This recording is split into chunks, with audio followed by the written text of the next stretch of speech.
고난주간 둘째 날 화요일 가정예배 함께 하시는 여러분 모두에게 하나님께서 복을 주시되 영혼이 잘됨같이 범사가 잘되고 강건한 삶이 되시기를 예수님 이름으로 축복합니다.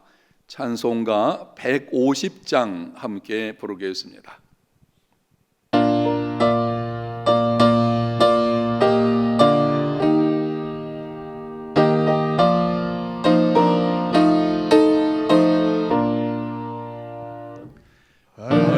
알보리산 위에 십자가 섰으니 주가 고난을 당할표라. 험한 십자가를 내가 사랑하는 주가 보혈을 흘림이라. 죄의 승리를 얻기까지 주의 십자가 사랑하리. 빛나며 율관 받기까지 험한 십자가 붙들겠네.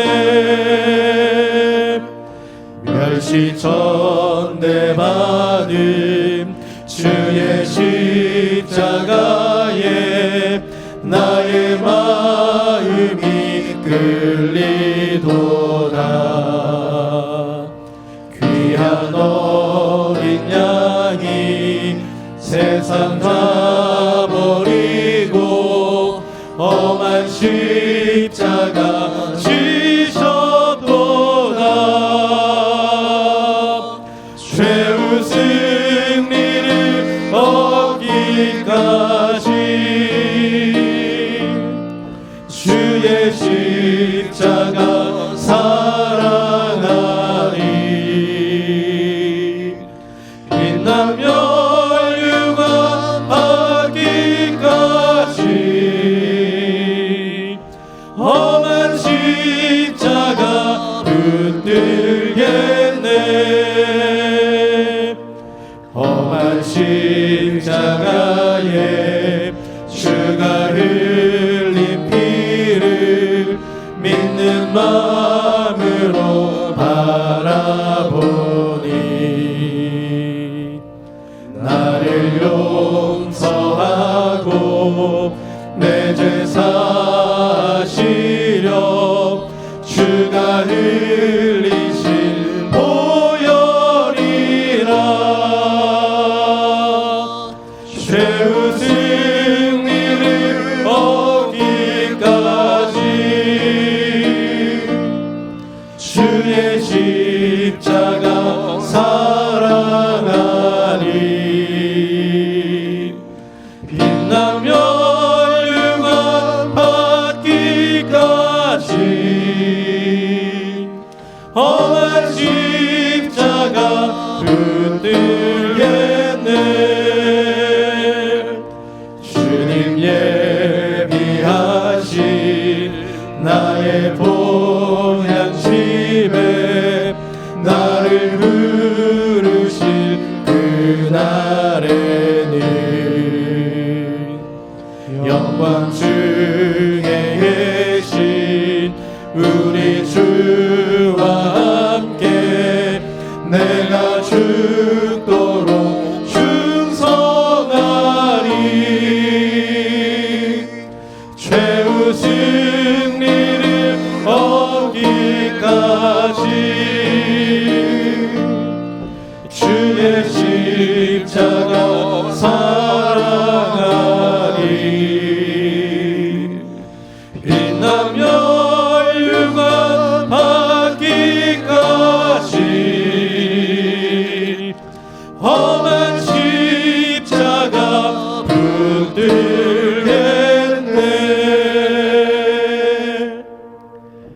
하나님 말씀 마태복음 26장 57절부터 65절까지 보겠습니다. 예수를 잡은 자들이 그를 끌고 대제사장 가야바에게로 가니 거기 서기관과 장로들이 모여 있더라. 베드로가 멀찍이 예수를 따라 대제사장의 집 뜰에까지 가서 그 결말을 보려고 안에 들어가 하인들과 함께 앉아 있더라. 대제사장들과 온 공회가 예수를 죽이려고 그를 칠 거짓 증거를 찾으매 거짓 증인이 많이 왔으나 얻지 못하더니 후에 두 사람이 와서 이르되 이 사람의 말이 내가 하나님의 성전을 헐고 사흘 동안에 지을 수 있다 하더라 하니 대제사장이 일어나서 예수께 묻되 아무 대답도 없느냐? 이 사람들이 너를 치는 증거가 어떠하냐 하되 예수께서 침묵하시거늘 대제사장이 이르되 내가 너로 살아계신 하나님께 맹세하게 하노니 내가 하나님의 아들 그리스도인지 우리에게 말하라. 예수께서 이르시되 내가 말하였느니라. 그러나 내가 너희에게 이르노니 이후에 인자가 권능의 우편에 앉아 있는 것과 하늘 구름을 타고 오는 것을 너희가 보리라 하시니 이에 대제사장이 자기 옷을 찢으며 이르되 그가 신성모독하는 말을 하였으니 어찌 더 증인을 요구하리요? 보라, 너희가 지금 이 신성모독하는 말을 들었도다. 아멘. 안나스가 예수님을 신문했지만 죄를 찾지 못했습니다. 어제 여러분에게 말씀드리기를 예수께서 안나스 앞에서 신문을 받으셨다. 안나스가 아무 허물을 찾지 못하게 되니 예수님을 당시 대제사장인 가야바에게로 보냈습니다. 가야바는 공의회 회원들을 급히 불러 모았습니다. 이것도 밤중에 이루어진 불법 재판입니다. 예수님께서 침묵하시니 가야바가 질문합니다. 내가 너로 살아계신 하나님께 맹세하게 하노니 네가 하나님의 아들 그리스도인지 우리에게 말하라. 질문을 받은 예수님께서 말씀하셨습니다. 64절입니다. 예수께서 이르시되 내가 말하였느니라. 그러나 내가 너희에게 이르노니 이후에 인자가 권능의 우편에 앉아 있는 것과 하늘 구름을 타고 오는 것을 너희가 보리라. 자신이 하나님의 아들 그리스도이심을 천명하시는 것입니다. 놀라운 일입니다. 그동안 예수님은 자신이 하나님의 아들 그리스도이심을 공개적으로 드러내어 말씀하지 않으셨습니다. 오병이어의 기적 사건 후에 무리들이 억지로 예수님을 임금 삼으려고 했습니다. 그때 예수님은 무리를 피하여 가셔서 기도하셨습니다. 예루살렘에 입성하실 때 무리들이 종려나무 가지를 들고 환영하며 찬송했습니다. 그럼에도 자신이 하나님의 아들 그리스도이심을 드러내어 말씀하지는 않았습니다. 이적들과 구약 예언을 성취하는 행동을 통해 자신이 누구인지는 보여주셨지만 공개적으로 말씀하지는 않으셨습니다. 가이사라 빌립보 지방에 이르렀을 때에 베드로가 고백하기를 주는 그리스도시요 살아계신 하나님의 아들이십니다. 그 고백을 인정하셨지만 사람들에게 공개적으로 자신이 하나님의 아들 메시아이심을 말씀하지는 않으셨습니다. 그런데 가야바에게 신문 받으실 때는 자신이 누구인지를 분명하게 밝히셨습니다. 여러분, 참 이상합니다. 수많은 사람들이 따르고 사람들의 주목을 받을 때 예수님이 무슨 말을 하든지 사람들이 믿어줄 상황에서는 침묵하셨습니다. 그 상황에서 말씀 한마디 하시면 내가 하나님의 아들 그리스도이심을 말씀하신다면 수많은 사람들이 믿고 따를 것입니다. 그런데 그때는 드러내어 말씀하지를 않으셨습니다. 지금은 드러내어 말씀해도 아무도 믿어주고 인정해주지 않을 상황입니다. 잡히시고 신문 받고 잠시 후에 십자가에 달려 죽게 될 것입니다.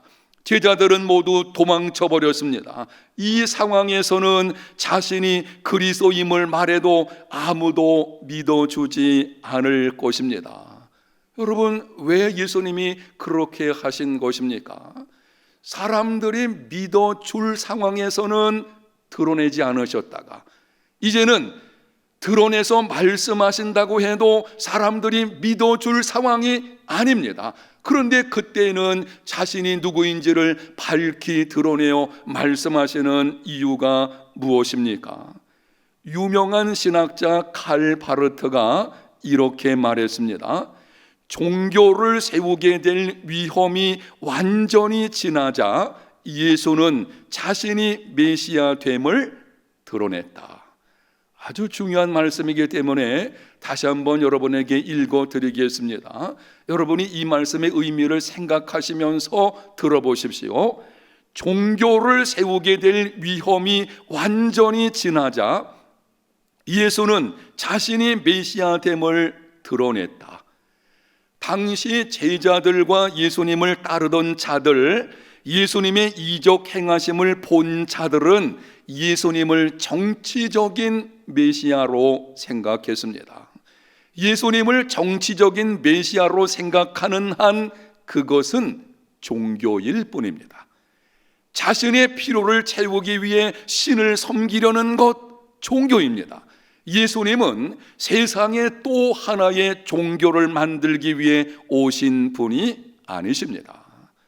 자신을 십자가에 내어주고 3일 만에 부활하심으로 택한 백성들을 구원하시려는 복음을 위해서 오신 분이십니다. 그래서 예수님은 또 하나의 종교를 세우게 될 위험이 완전히 지나갈 상황이 되었을 때에 자신을 드러내어 말씀하신 것입니다. 요한복음에 보면 자신이 누구인지 예수님께서 분명하게 말씀하십니다. 요한복음 14장 6절입니다.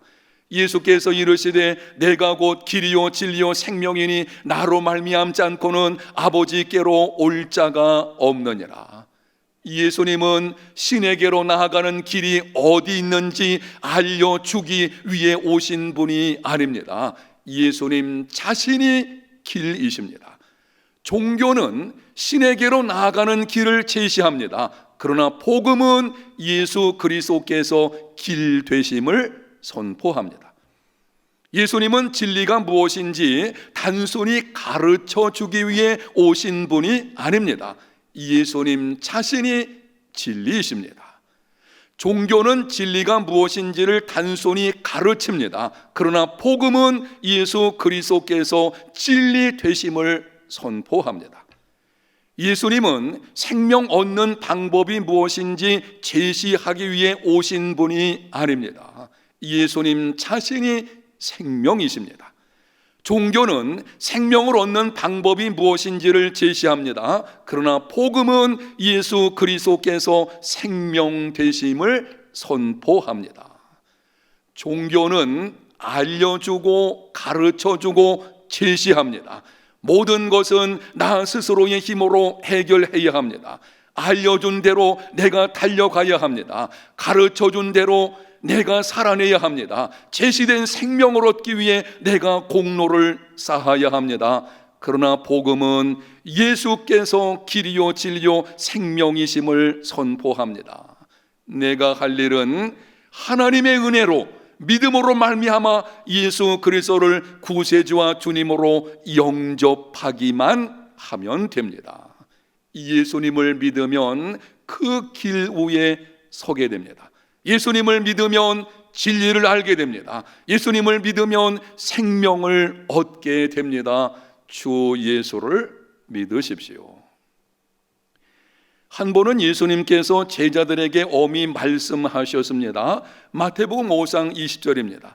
내가 너희에게 이르노니 너희 의가 서기관과 바리새인보다 더 낫지 못하면 결코 천국에 들어가지 못하리라. 서기관은 율법을 해석하여 적용하는 교사들입니다.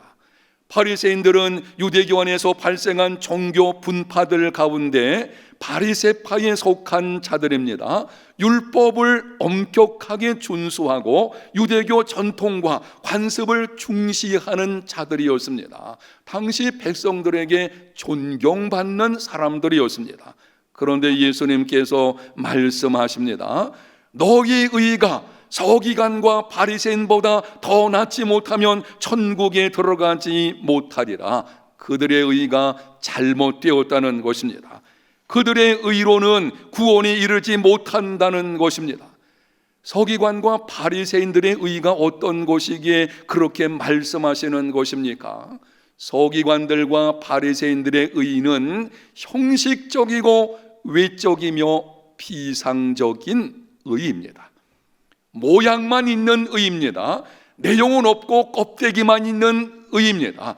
본질은 사라지고 현상만 있는 의입니다.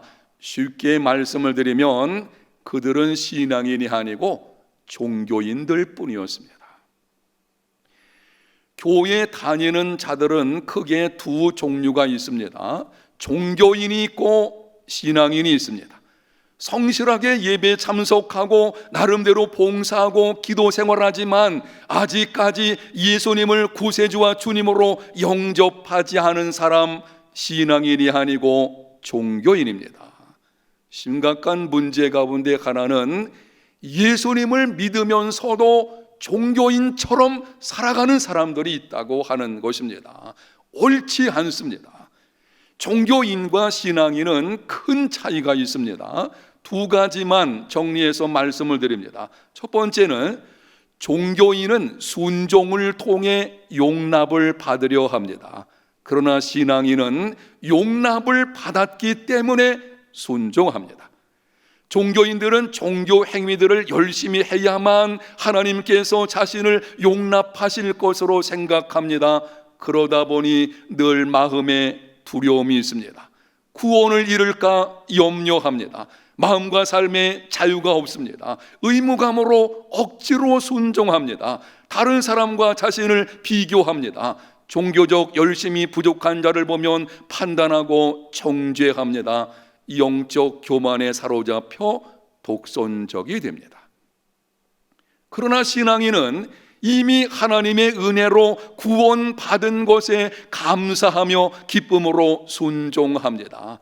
나는 하나님께 이미 용납된 하나님의 기쁨이라는 확신으로 마음과 삶의 자유를 누립니다. 구원에 대한 확신이 있습니다. 은혜의식으로 다른 사람을 바라보기 때문에 남을 나보다 낮게 여깁니다. 나의 나된 것이 전적인 하나님의 은혜라고 고백을 합니다. 자족하는 삶을 살아갑니다. 두 번째 차이는 종교인은 필요를 얻기 위해 순종합니다. 그러나 신앙인은 하나님을 더 알고 닮기 위해 순종합니다. 요한복음 6장에 보면 수많은 사람들이 예수님을 만나고자 하는 열망을 가지고 찾아왔습니다. 배를 타고 호수를 건너면서까지 왔습니다. 그런데 예수님은 그들의 열심에 찬물을 끼얹는 말씀을 하셨습니다. 썩는 양식을 위하여 일하지 말고 영생하도록 있는 양식을 위하여 하라. 예수님께서 이적을 행하신 것은 자신이 하나님의 아들이심을 나타내심으로 자신을 믿어 영생을 얻게 하시려는 것입니다. 그런데 그들의 관심은 썩는 양식에만 있었습니다. 썩는 양식, 자신의 필요를 위해서 예수님을 따르려는 자들, 종교인들입니다. 예수님이 주시는 것들이 아닌 예수님을 믿고 예수님 안에 거하십시오. 필요가 아니라 하나님을 더 알고 닮기 위해 순종하는 신앙인이 되시기를 바랍니다. 사랑하는 성도 여러분, 오늘 말씀에 근거하여 질문합니다. 정직하게 대답을 해보십시오. 여러분은 신앙인입니까? 아니면 종교인입니까? 지금까지 종교인의 모습으로 살아왔다면 금년 고난 주간에 신앙인으로 살겠다고 결단하는 시간이 되시기를 바랍니다. 신앙인이 종교인의 모습으로 살아서는 안 될 것입니다. 예수님은 우리가 신앙인이 되게 하시려고 신문당하시고 십자가에 자신을 내어주신 것입니다. 오늘 가야바 앞에서 신문당하신 이 사건을 통해서 우리에게 말씀하시는 것입니다. 너희들이 신앙인이 되어야 할 것이고 너희들의 삶이 신앙인처럼 되어야 한다고 하시는 것입니다. 이 말씀이 여러분에게 도전이 되어서 이제부터는 신앙인으로 살아가는 우리의 온대 제일교회 모든 성도들이 다 되시기를 예수님 이름으로 축복합니다. 찬송 같이 부르겠습니다. 주의 손에 나의 손을 포개고. 우리 함께 찬송하고 오늘도 한 가지 통성으로 기도하는 시간을 갖도록 하겠습니다.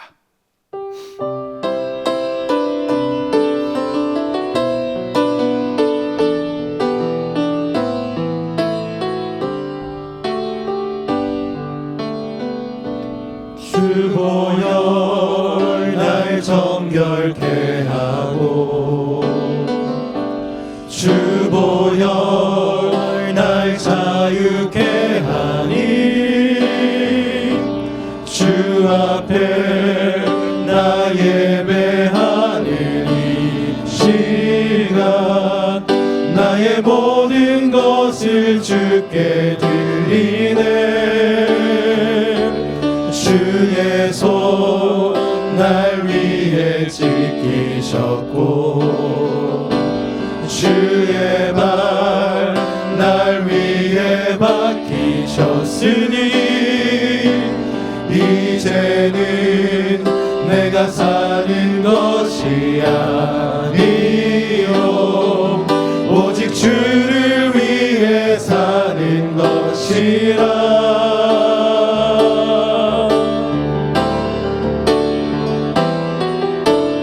주의 손에 나의 손을 포개고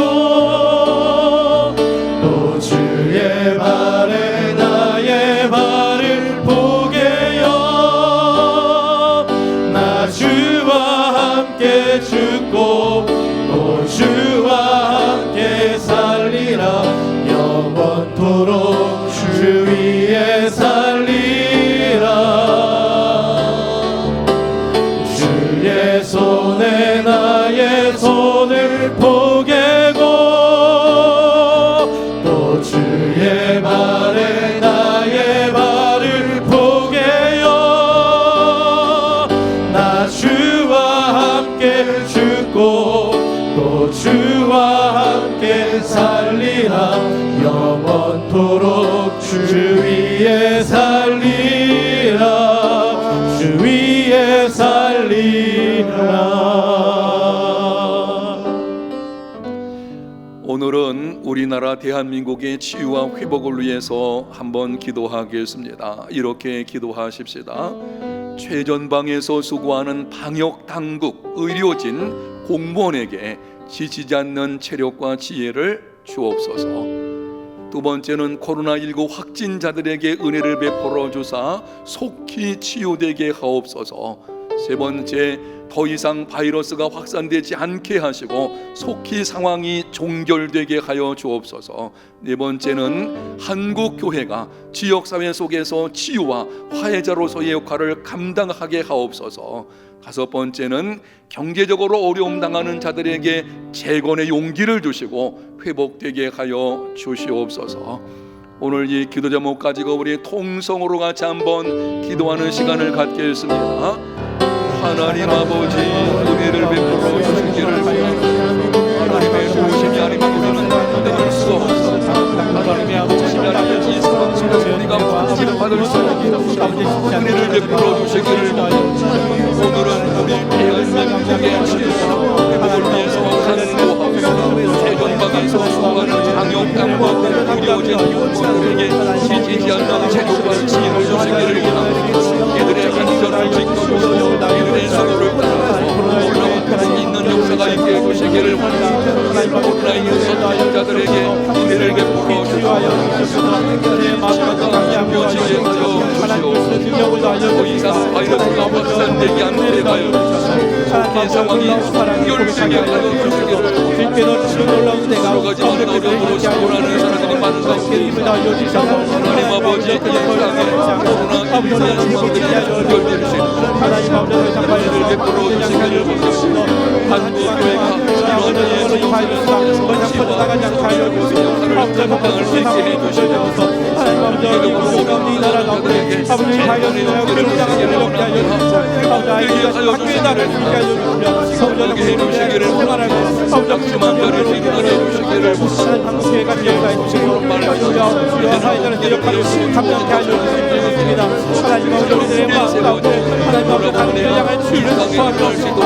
이러한 감당할 수 있게 해주시고 사람들에게 아버지 복음을 전하게 알려주시고 경제적으로 어려움을 당하셨습니다. 하나님 아버지 그들의 마음과 함께 알려주시고 대본의 용기를 알려주시며 회복함을 알려주시옵소서. 아버지께서 놀라운 역사를 체험케 알려주시옵소서. 아버지께서 함께 알려주실 줄 믿습니다. 도와주실 줄 믿습니다. 그리고 하시는 놀라운 일들을 고백하시오 하나님 아버지 긍휼을 베풀어 주시기를 원합니다. 최전방에서 수고하는 방역 당국, 특별히 의료진들에게 함께 해주셔서 안전하게 해주시고 이들의 건강을 지켜주시고 이들의 수고를 따라서 이 땅에 속히 코로나19가 사라지게 하여 주시기를 원합니다. 오늘 하루도 우리 해운대 제일교회 모든 성도들 어디서 어떤 모습으로 있든지 눈동자처럼 지켜주시고 함께 해주셔서 새로운 은혜로 채워지는 시간들이 되게 해 주옵소서. 예수님 이름으로 기도합니다. 아멘.